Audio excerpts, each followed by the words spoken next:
Hello everyone. Today we have a 2015 Mitsubishi Lancer, which we're gonna be doing Brake change?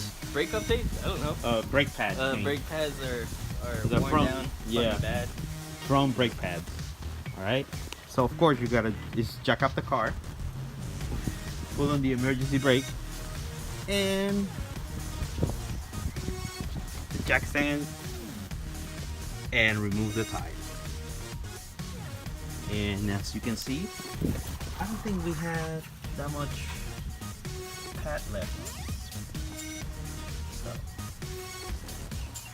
let's do this. So we're gonna loosen up or remove this bolt and the one down here, which are size, one down here and one up here, which are size 14, right? Right? 14 millimeter. 14 millimeter. All right, let's do this. You don't want to hear me talk about my life? No. Doesn't make People good good drama? video, yeah. Fuck People it, want to alright. hear about the car. No, like your wrist is hurting and too much, You're jerking off. too much pleasure in yourself.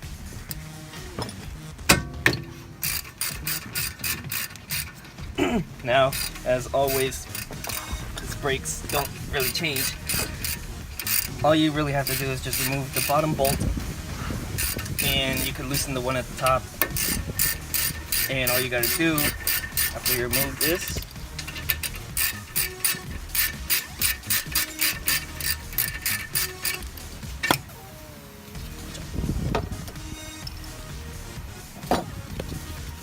just slide this up. And the brake pads, right there. Yeah, and after you know, if all you're gonna do is do a brake pad change, remember, since you're gonna have more surface on the brake pad, you always have to push back the piston. On the piston, so that's why you need a C clamp or one of those fancy tools, you know. And as always, you can always try to use some type of lubrication in all the moving parts in your brake system. I use this disc brake white. Badly worded. Yeah. That is way badly worded. You don't want to put that in all these moving parts. Well, moving parts not on the rotor all, itself. like just all the metal parts that are going to be causing friction, Yeah, there you go. but not on the rotor Not on the rotor, because then you. or the front of the brake pad. That's right. And you're pushing back the piston with the C clamp. All you do is Put this here. Put it on a flat surface on the back. Just spin this, close it, and then push the piston back. You should make sure that this is flush with the caliper. The cylinder is flush with the caliper. there you go. Oh, it still has some life left. I mean, some pad left. But there you go.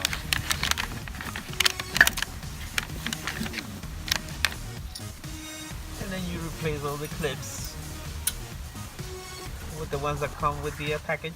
But of course, you gotta buy the ones that come with it, the ceramic ones, because the cheap ones probably don't come with the clips, the replacement ones.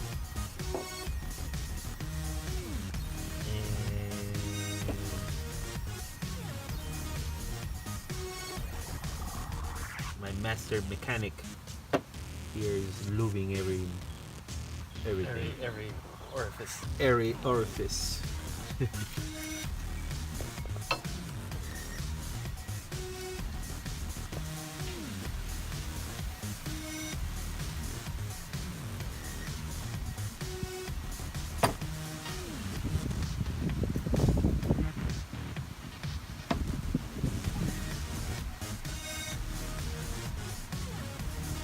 And then you let it sit for 10 minutes, I think, or 5 minutes.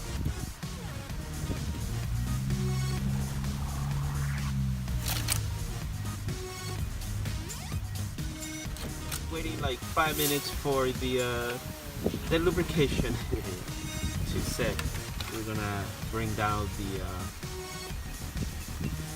what's that part Caliper. called? The caliper. Brake caliper. The brake caliper. Yeah, the master mechanic. And you basically done changing your pads. Pads Your changed. and then you reverse the process. Bolts You ready put to in the be bolts and put you back in place. and you grease them again if you need grease. And then you screw it back on. Remember with a number 14 millimeter. And the whole process is done. And then you repeat on the other side. And when we got to do the rear ones, we'll probably show you, make another video about it. Alright, so in the meantime, enjoy this video and don't forget to subscribe and hit the like button.